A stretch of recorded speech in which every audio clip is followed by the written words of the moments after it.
Ei, gente, bom dia. Estava vindo aqui hoje para a clínica agora cedo e eu gosto de ouvir o Ricardo Mello, que é um coach e ele fala muito de espiritualidade, eu gosto muito de ouvi-lo.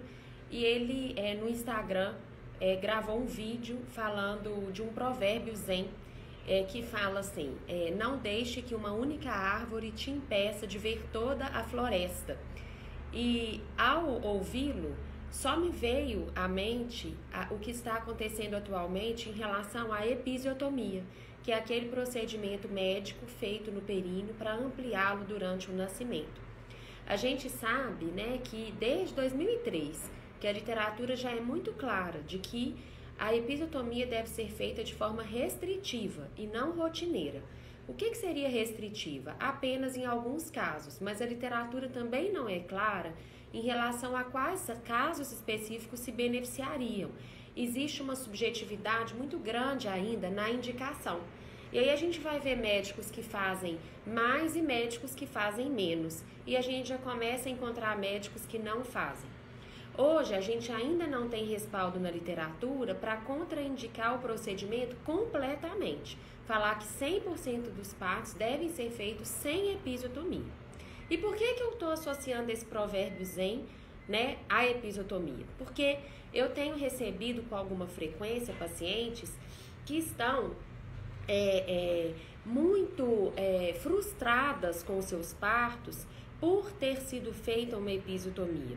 E muitas vezes eu pergunto: o que você sentiu nesse momento?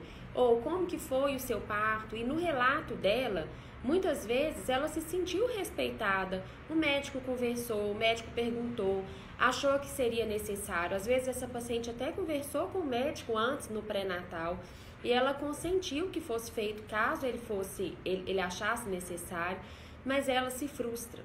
E aí o que tem acontecido? Uma leitura, né? A gente às vezes busca, os meios de informação e a gente começa a ler muito, né? Acontece isso frequentemente aqui.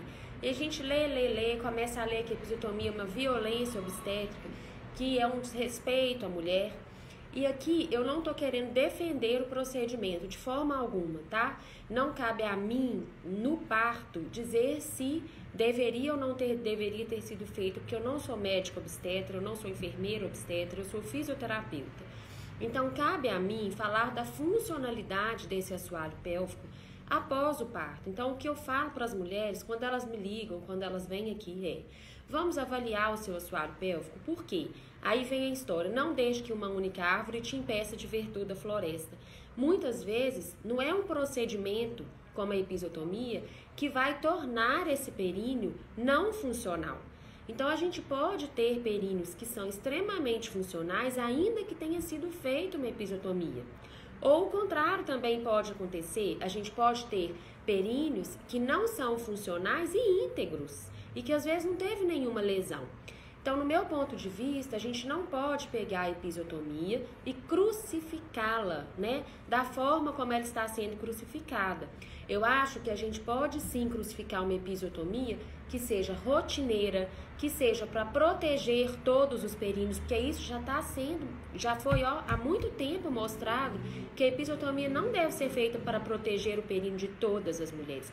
Isso está errado desde 2003. Inclusive, a episiotomia aumenta a possibilidade de lacerações graves quando feita de forma rotineira.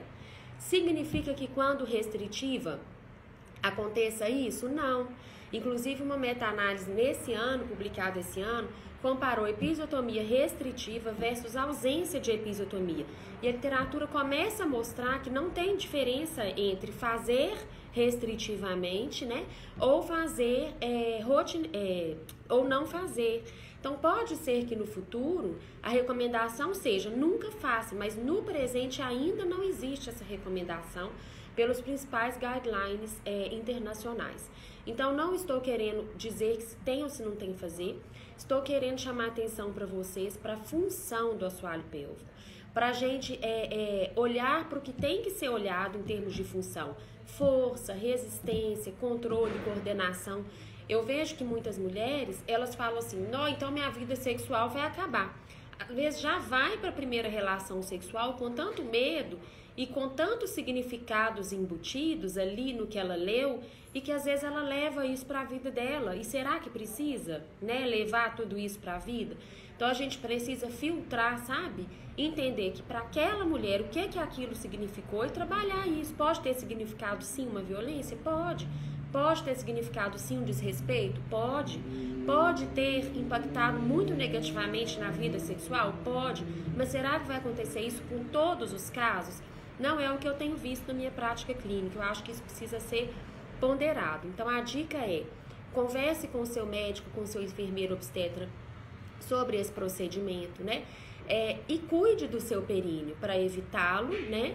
Ou para reabilitá-lo caso você tenha tido não só uma episiotomia, mas também uma laceração perineal, ou mesmo se seu períneo tiver ficado íntegro. Um beijo grande, boa semana para todo mundo.